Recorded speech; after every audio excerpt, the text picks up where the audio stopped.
Olá, eu sou a Paty Kirsch e hoje eu vou entrevistar a Tuane Oliveira.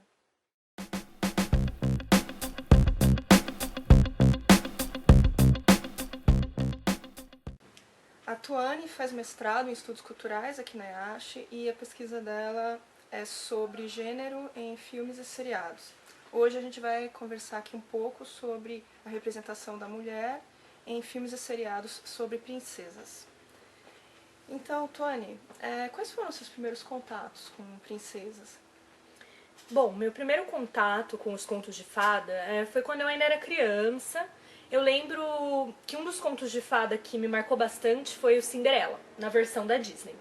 Eu tinha um livro que tinha uma fita cassete junto, e aí eu lembro que eu gostava de colocar a fita cassete, a fita cassete contava a história que tinha no livro. Então eu colocava aquela fita cassete, ficava lendo o livro, acompanhando a história, olhando as imagens da princesa. Naquela época eu ainda não entendia muito bem as mensagens que aquela história estava transmitindo, mas pra mim aquela história era uma história mágica. Eu não cansava de ouvir aquela mesma história da Cinderela. E hoje em dia, você ainda gosta desses contos com as princesas? E você vê alguma relação entre os seriados de sucesso hoje sobre princesas e esses contos clássicos? Sim, eu ainda gosto dos contos de fada, talvez não tanto quanto eu gostava antes, né? Agora que eu entendo melhor o que esses contos de fada dizem, ensinam, enfim. Eu acredito que a maioria das pessoas gosta dessas histórias mágicas, desses contos de fada. E essa é a única razão para que mesmo depois de tanto tempo, essas histórias ainda permaneçam, essas histórias ainda façam tanto sucesso. E eu vejo uma grande relação entre esses contos de fada e as séries de sucesso, e também os filmes de sucesso, né? E não só eu, como grandes corporações como a Disney também veem essa relação. Tanto que atualmente, por exemplo, a Disney está lançando várias versões live action de alguns filmes clássicos como Cinderela, A Bela e a Fera. E essas histórias, esses filmes, eles ainda fazem muito sucesso hoje. O que é versão live action? Live action é com personagens reais, com pessoas reais. Entendi. Não é uma animação. Não é uma animação. Tem... Então eles pegam o filme, a animação Bela e a Fera, pegam personagens, pessoas reais e regravam aquela história. Atualmente eles estão tentando manter mais esse padrão dos filmes clássicos mesmo. Tanto que Cinderela, que saiu há pouco tempo, recentemente, Né? ele segue bem o mesmo enredo da animação da Cinderela de 1950. Então, pra ver como essas histórias... E fez muito sucesso, né, o Cinderela live action que saiu agora. Então, pra ver como essas histórias ainda fazem muito sucesso atualmente, mesmo depois de tantos anos passados, né? E você acha que existe um componente de construção da feminilidade nos contos de fada, que essas princesas de alguma forma representam um ideal da identidade feminina? Sim, sem dúvida nenhuma. Uma autora, a Andrea Coca, ela afirma que no caso dos filmes de princesa, a construção da feminilidade ela ocorre a partir de um padrão masculino que valoriza a obediência e a beleza, as principais características das princesas. Mais do que o intelecto e as habilidades das personagens femininas, ao contrário do que acontece com as personagens masculinas. Em A Pequena Sereia, por exemplo, né, a vilã do filme, a Úrsula, ela canta uma canção para a princesa Ariel, e nessa canção ela diz claramente que os homens eles não gostam de mulheres que ficam falando o dia inteiro, que eles gostam das meninas retraídas e que apenas as meninas quietinhas é que vão se casar. E esse tipo de discurso, ele constrói um ideal de feminilidade. Esse, assim como outros vários discursos presentes nesses filmes. O interessante é que a Ariel vai dar a voz dela, né, em troca de... Sim, exatamente. A Ariel, ela troca a voz dela para poder ficar com o príncipe, né? Ela troca por pernas humanas para que ela possa ficar com o príncipe, que é o grande sonho dela, se casar com o príncipe Eric. Isso bem é muito problemático, né? Porque, assim, Sim. do ponto de vista simbólico, ela está realmente sem voz, né? Sim, ela prefere dar a voz em troca das pernas para poder ficar com o príncipe homem. encantado, né? O homem, é o marido, né? Sim, exatamente. Então bem. A mensagem desse filme é muito forte, né? Muito forte mesmo. Com certeza. E você considera que os contos de fada em geral transmitem uma mensagem velada para as meninas? E poderia citar alguns exemplos pra gente? Os contos de fada, eles transmitem diversas mensagens veladas para as meninas. O exemplo que eu vou citar, eu tiro de um artigo que é super interessante, escrito por diversos autores, né? O artigo chama Images of Gender, Race, Age and Sexual Orientation in Disney Feature-Length Animated Films. E nesse artigo, o exemplo que eles usam, que é bem marcante pra mim, é do filme A Bela e a Fera. Que eles falam, né? No filme, a Fera, ela trata a Bela mal diversas vezes. Ela aprisiona a Bela no castelo, né? Ela obriga a Bela a comer junto com ele, nega comida caso ela não se sente na mesa junto com ele para comer. Ele grita com ela diversas vezes, mas o amor da Bela acaba transformando a Fera em um príncipe encantado. Então, segundo os autores desse artigo, a mensagem que esse filme transmite é muito alarmante se a gente considerar os níveis de violência doméstica que existem. Porque esse filme, ele mostra que mesmo que um homem te trate mal, que ele seja estúpido, grosseiro com você, se você tiver paciência, se você tolerar esses abusos desse homem e continuar amando ele, você vai conseguir transformar ele num parceiro amoroso. Eu acho que A Bela e a Fera é um dos mais perturbadores exemplos, sim, porque é meio que aquela ideia da síndrome de Estocolmo, né? Porque sim, a Fera sequestra a Bela. Uhum, sim. Né? Contra a vontade dela, ela tá lá, mas vai aprender a amá-lo, né? Exato. Se ela for tolerante, paciente, ele vai se transformar em um príncipe encantado, né? É terrível, porque é um tipo de violência contra a mulher que acontece muito. O sequestro de meninas, né, para serem sim, transformadas em escravas sexuais. E a Bela e a Fera meio que metaforicamente, né? Sim, exatamente. Transmite essa mensagem. É como se fosse desejável para uma menina ela ser sequestrada porque o cara pode ser o príncipe da vida dela. Exatamente.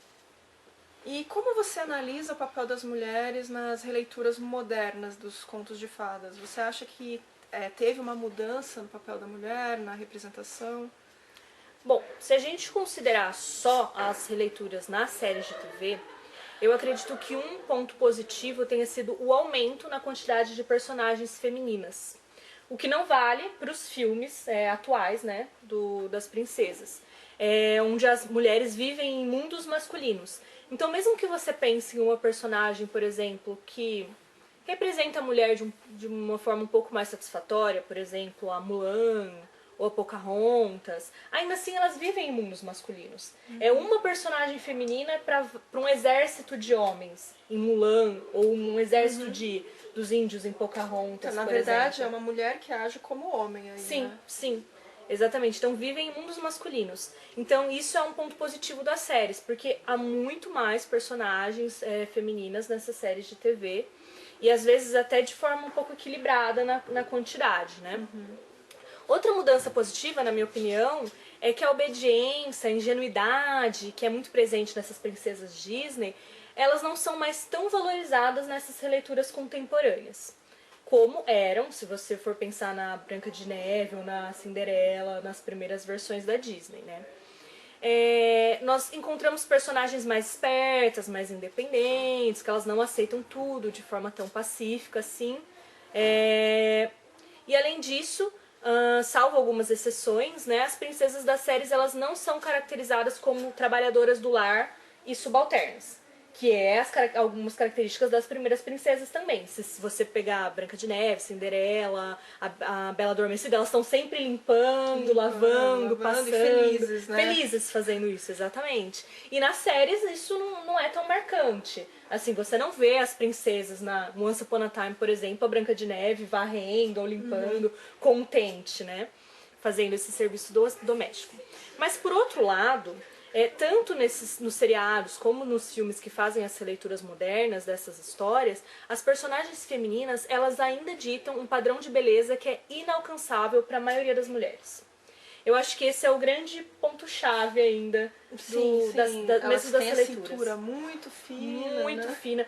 Nos desenhos você vê que elas têm olhos muito grandes. Muito grandes, é impressionante. Sim, os cabelos sempre lisos, sempre arrumados, não importa a situação, o né? vento. Pode estar vento, pode estar água. Aliel, por exemplo, no meio da água, mas o cabelo intacto, perfeito, com Impecável. volume, né?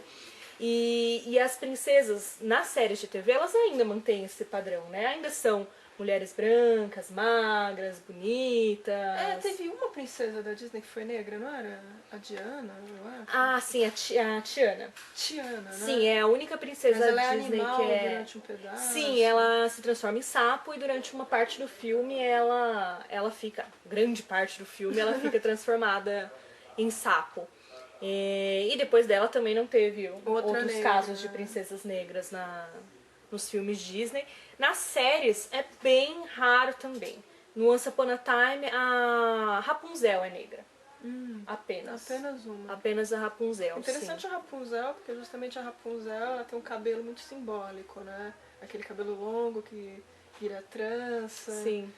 E aí essa personagem negra tem um cabelão comprido, assim? Sim, também? sim, mas todo trançado, né? Não é. Não dá pra distinguir.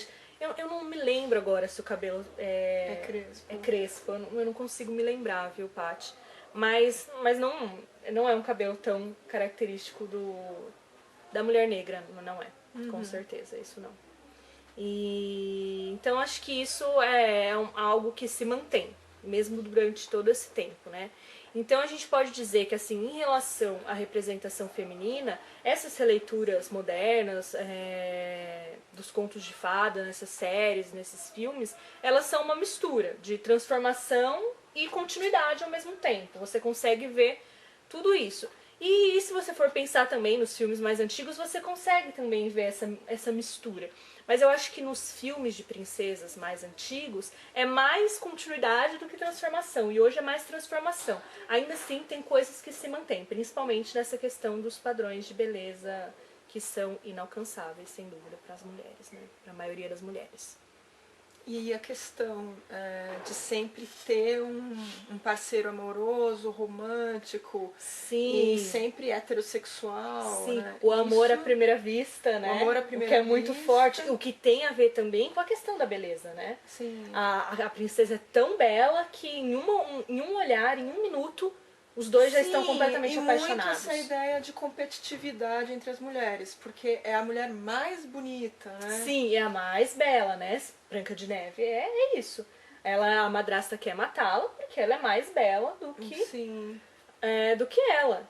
Então essa rivalidade, né, entre as mulheres também, a questão do casamento, sempre o final feliz é a princesa junto com o príncipe, os dois felizes para sempre. E mesmo que isso esteja mudando um pouco, né, nos filmes mais, me parece que o Frozen mais não teve recentes. essa... Então, o Frozen não tem o casamento, mas ele fica ainda subentendido, sabe? No final do filme. A Anna e o Christopher, eles estão juntos, você sabe o que vai acontecer, né? Quem assiste que só não espera. chega a aparecer. Exato. E se você for ver, tem nos filmes também, alguns dos primeiros, que não chega a aparecer.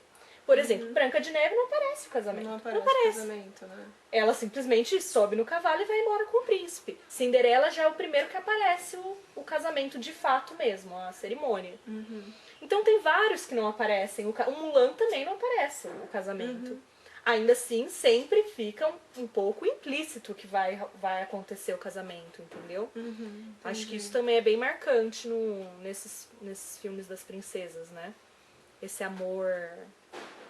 E assim, uma coisa que me incomoda muito, assim, é a coisa do beijo na moça adormecida, né? Também. Que é uma coisa que é uma representação de estupro, né? Com certeza, a pessoa tá ali dormindo e o cara chega e beija ela. Inclusive, a Bela Adormecida tem uma versão erótica que a Anne Rice escreveu, na qual a Bela é de fato estuprada pelo príncipe e por isso que ela desperta, né? Então, eu tenho uma sensação de que coloca meio como se fosse romântico a mulher se apaixonar por esse homem que vai lá e a toca sem o consentimento dela, né? Sim, exatamente. Isso é mostrado como algo romântico, como algo bonito, que as pessoas batem palmas, ficam felizes na verdade, com aquele final. A Branca de Neve, ela mal conhecia o príncipe, né? Sim, é o amor a um olhar, uma troca de olhar e de repente se amam eternamente. De repente ele encontra adormecida, dá o beijo, ela já vai casar com ele e Sim, tal. já sobe no cavalo e vai embora com ele. Tudo ok, assim. É algo que ainda se mantém um pouco, assim, né? Mesmo depois de tanto tempo, mesmo que as coisas estejam mudando e algumas pessoas falem, ah, não, mas os filmes hoje não são mais iguais aos primeiros filmes. As princesas atuais são diferentes das princesas clássicas. Mas eu acredito que não é tão diferente assim. Há muita coisa ainda se mantém, sabe? Muitos padrões, muitos modelos de comportamento, de como a mulher deve agir, ser, se comportar. Esses filmes ainda ditam isso. Uhum. Assim, quando essa última versão da Cinderela estava passando no cinema, eu não cheguei a assistir, mas eu me lembro de ter visto algo como um lançamento especial numa sala próxima, assim, que tinha umas atrizes fazendo cosplay da Cinderela e as meninas adorando ver aquilo, né? Eu tenho uma sensação assim de que essa coisa da princesa como exemplo de comportamento para as meninas ainda é muito emblemático. Muito, muito mesmo.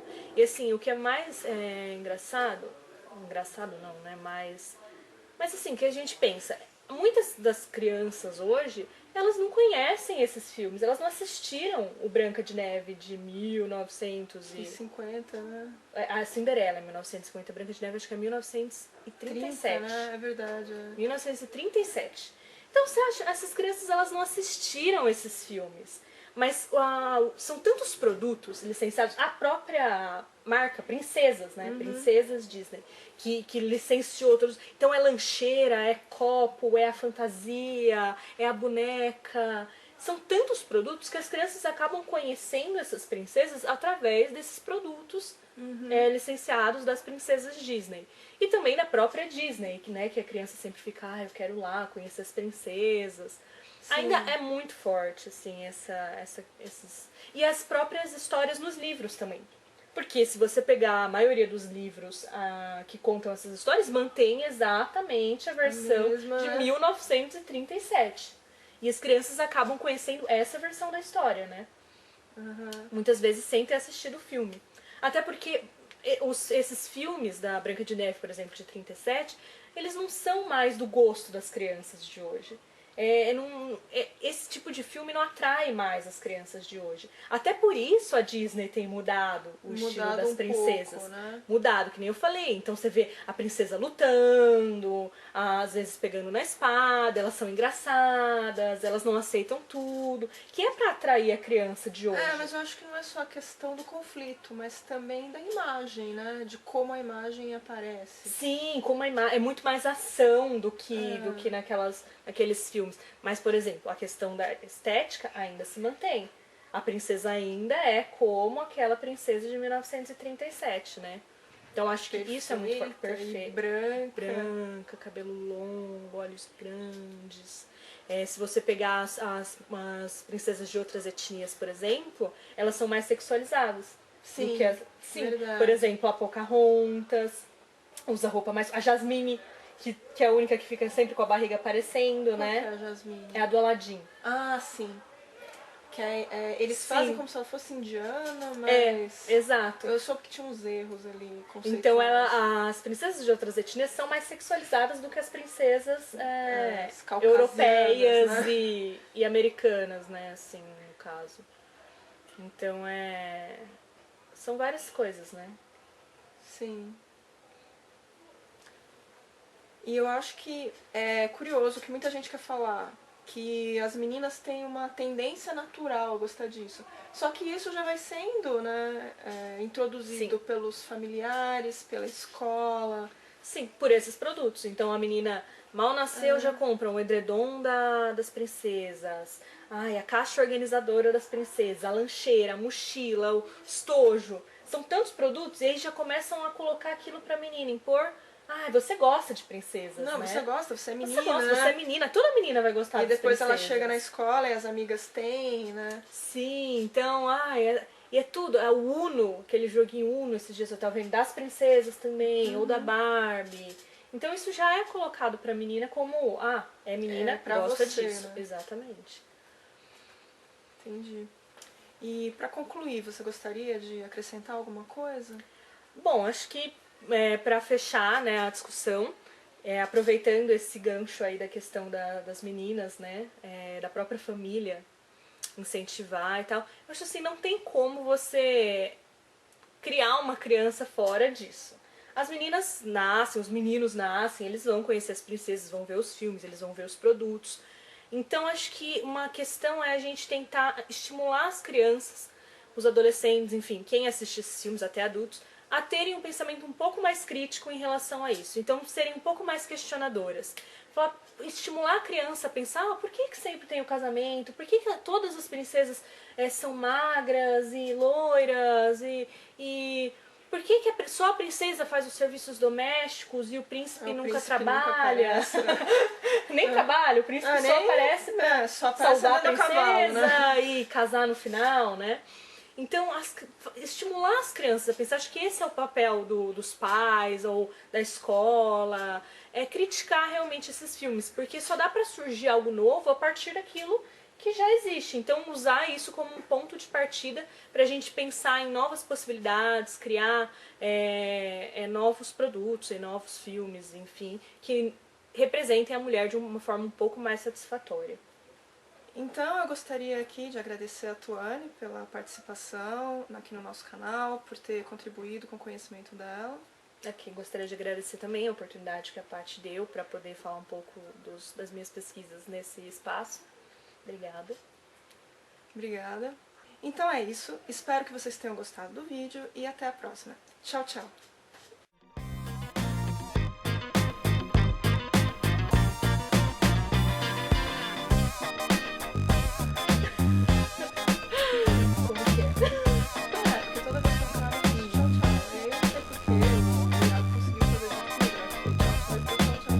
Tem que fazer algum movimento? Tchau, tchau, tchau. Tá bom. Eu vou tentar fazer um movimento. Tá bom. Então é isso. Espero que vocês tenham gostado do vídeo e até a próxima. Tchau, tchau. Ah, não! Acho que eu fiz errado. Faz alguma vez. Então, vamos lá. Então é isso. Espero... duas vezes, né? Tchau, Tchau. tchau. Tchau, vamos lá. Não sei se ficou bom.